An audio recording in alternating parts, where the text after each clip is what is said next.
Shwmae pawb, hello everybody, croeso, welcome to my wet wild Welsh garden. Yeah, I don't think I'm going to be coming out here today. So in this video I'm going to give you an update on the river, and also, as promised, I'm going to show you some more needlework and a little bit more of my cottage. So stay tuned if you're interested in that sort of thing and you're looking for something to do in the rain, and hope you enjoy the video. Okay, so as promised, here I am in my house in the warm, and yeah, the weather's terrible, so I'm sat in my kitchen watching the birds. Yes, I can't actually see so much out of this window because this is the direction from which the weather is coming today, from the north.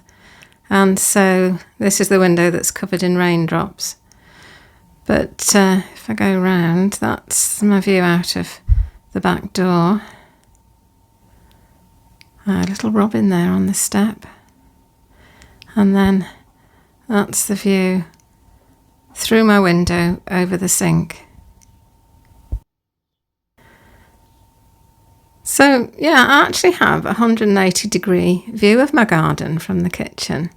So I'm really lucky, really fortunate. Although I didn't realise it, neither of us did when we bought the cottage. It was only, when we arrived, we thought, oh, isn't this lovely? I don't know whether you can see that there's quite a few snowdrops in that bed.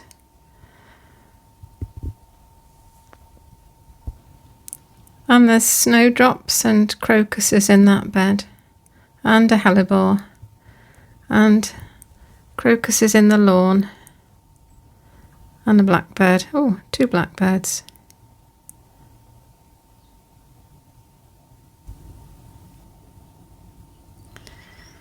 Look, the pond line is still in the same place I left it the other day. Yeah. Not much getting done out there at the moment.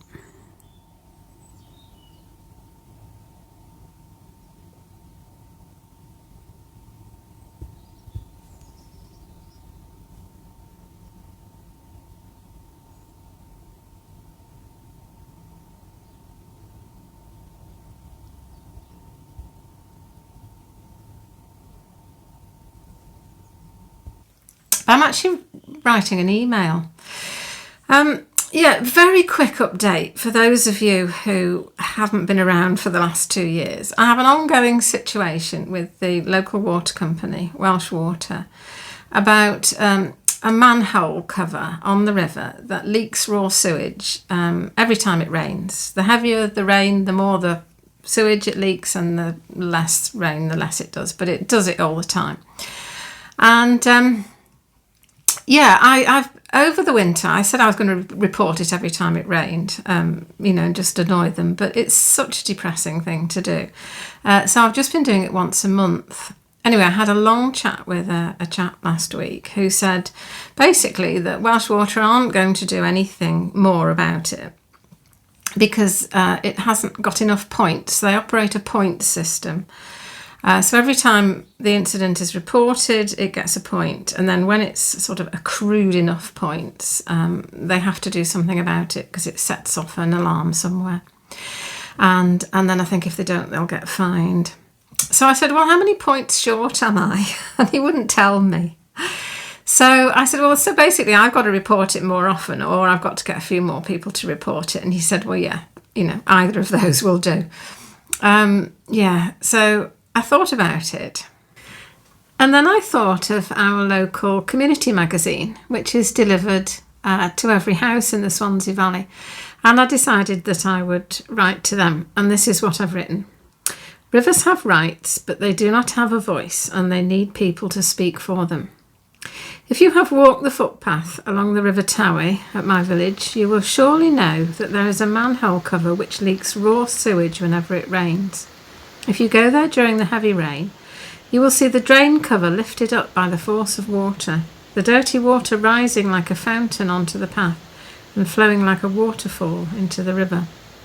If you go there after the rain, you will see the grey sewage sludge left behind on the path and caught in the foliage on the riverbank.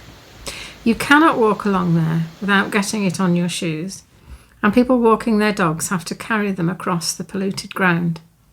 The problem is that it is an old sewer which had become silted up over the years. Last year Welsh Water cleaned it out, but it's too small to cope with the volume of water it is expected to carry. Nothing else will be done until the problem has been reported by more people. So please give this beautiful river a voice, and the next time you see this pollution, report an incident to Welsh Water. When the problem has been reported enough times, Welsh Water will have to do something about it.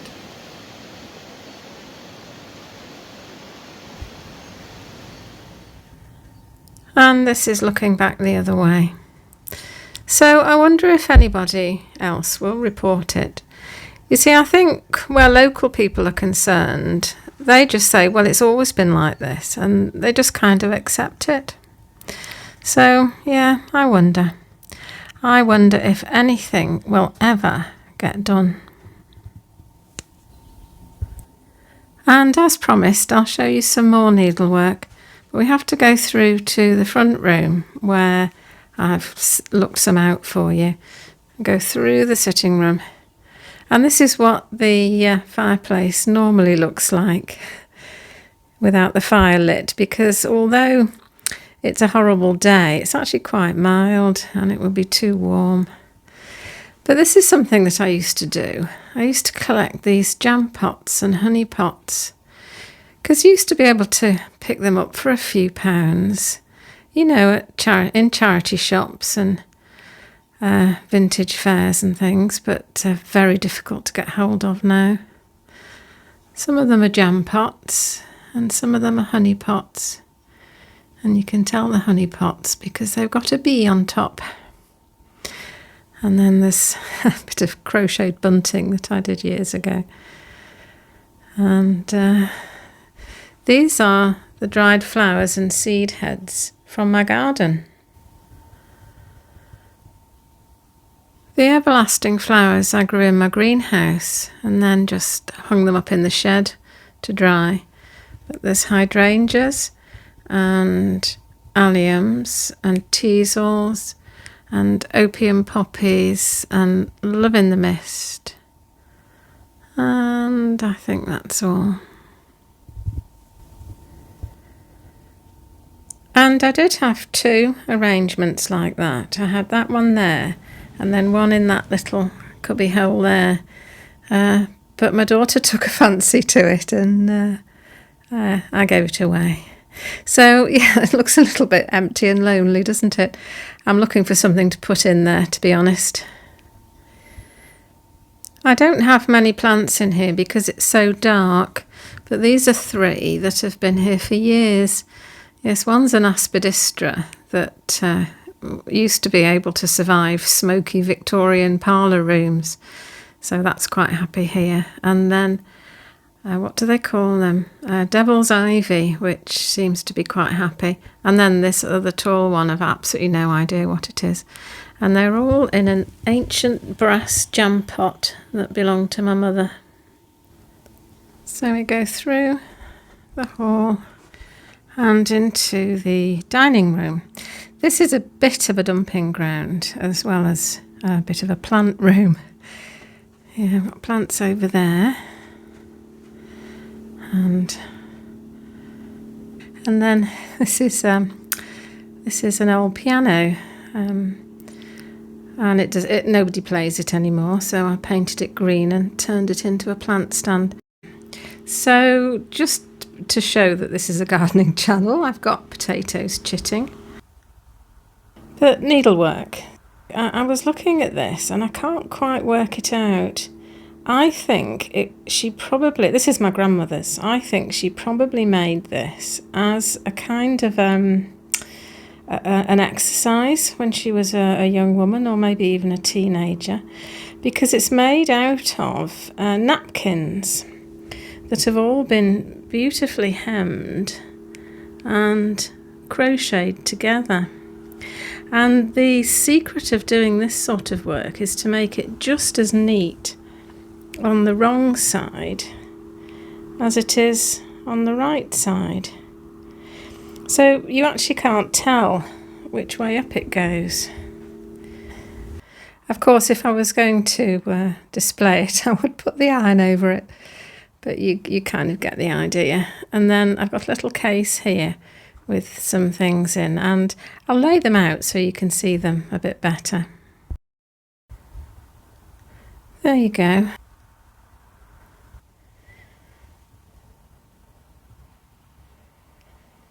These would have been, I don't know, tray cloths, placemats. Some of them have become discoloured over the years. And now this one's interesting because I don't think she did this. And so I wonder if you could sort of buy the inside that was already embroidered by machine, and then you could do your border of choice. I wonder if that's how it worked, because that one's the same. I don't think she did that.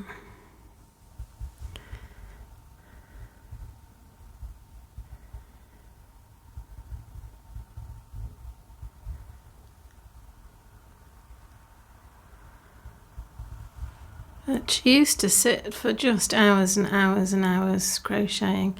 In fact, my dad used to joke that, you know, if you sat still for long enough, she'd come and crochet a border around you.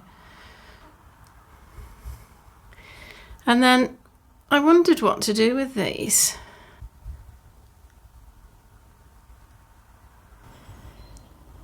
So I did have the idea of sort of putting them together in a sort of collage to make a table runner. I've probably seen it on the internet somewhere, you know, Googled creative things to do with old embroidery. And then I thought, well, you're not going to use it because I don't use that sort of thing.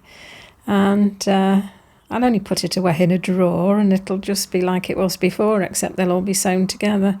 So, yeah, I just left them apart because you never know. A child or a grandchild might become interested in them. And then there's some more things here. That looks like, not sure, pot stand of some sort. And then I've had lots of tablecloths where, again, I think it's sold as a tablecloth. And then you do the border of your choice around it. I think that's how it used to work. So there's that one.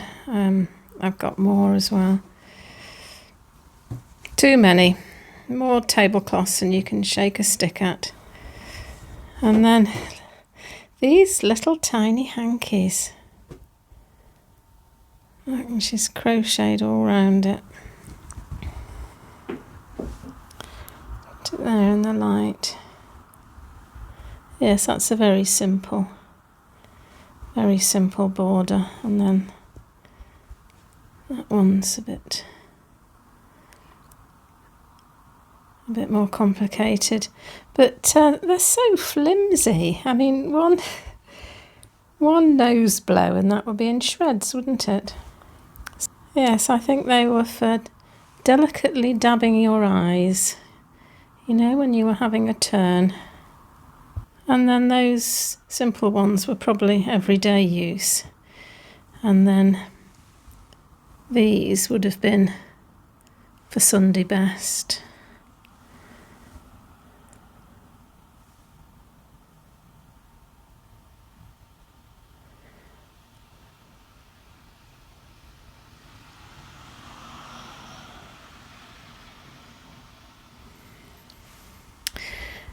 And then as she got older, you know, she wasn't able to do the very fine work. So this is what she used to do. I mean, I remember her making these sorts of things. But more robust.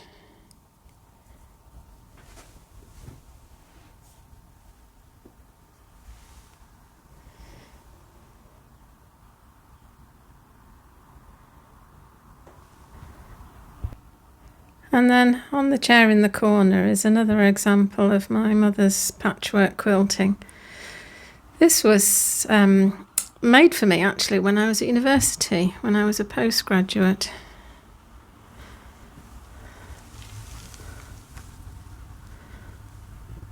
There we are, 1st of October 1978. And the pattern is called Grandmother's Flower Garden, because they're flowers made out of hexagons, and in the centre, each centre is yellow and the background is green. So it's, like a flower garden. And this one over here actually is my work. I'll just get it out and show you properly. This is made from, I was telling you in the other video, wasn't I, about how you could get tablecloths and tray cloths that had been hand embroidered really quite cheaply years and years ago, and I'd got such a lot of them. And I made this just before we moved, actually, because I was so stressed.